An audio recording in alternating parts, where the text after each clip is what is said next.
Ils œuvrent pour les Restos du Cœur, ils sont à Meudon-sur-Sèvre au Paty et ils cultivent des terres dans un but humanitaire.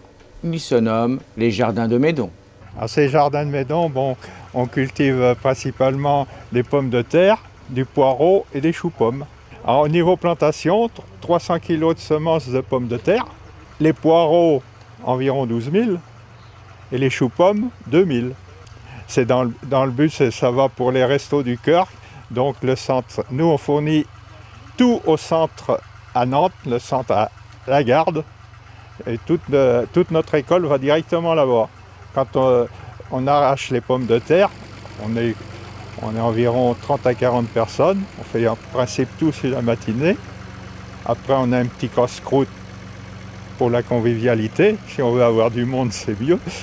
Autrement, le reste de l'année, on a environ une vingtaine de collègues qui viennent selon leur disponibilité.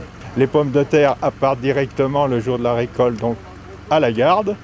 Les poireaux, on fait un planning à partir du mois de décembre. Environ toutes les 2 semaines, on arrache 2000 poireaux.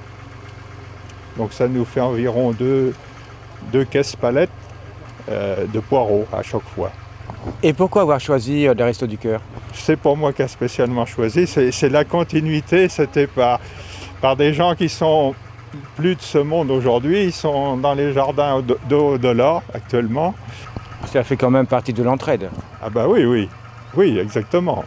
Pourquoi ne pas donner directement au Resto du Cœur de Clisson ou de la région, de Meudon, etc.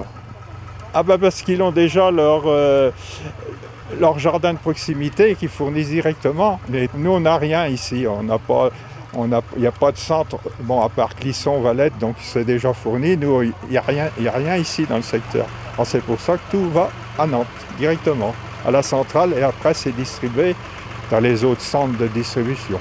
Alors et prochainement, qu'est-ce qui va se passer?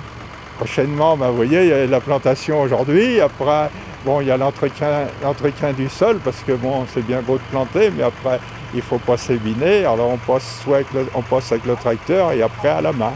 Et la même chose pour les pommes de terre. Cette année, c'était facile parce que le temps est sec. On n'a pas eu besoin de biner à la main. Il a fallu l'autre jour, on a donc chaussé les pommes de terre, c'est-à-dire qui consiste à remonter la terre au pied pour les buter. Maintenant, il n'y a plus qu'à attendre les pommes de terre, à peu près attendre la récolte. Mais on a peut-être besoin un peu de pluie, ce serait mieux. L'année dernière, on avait fait une superbe récolte. Je pense pas que cette année, on espère faire peut-être une douzaine de tonnes. L'année dernière, on avait fait plus que ça, mais il faut laisser le temps faire. L'année dernière, oui, on a fait environ 15 tonnes de pommes de terre et poireaux et choux-pommes à peu près 4 tonnes, en tout 19 tonnes. Coup de chapeau pour ces jardiniers au grand cœur, formant une joyeuse équipe au service des Restos du Cœur.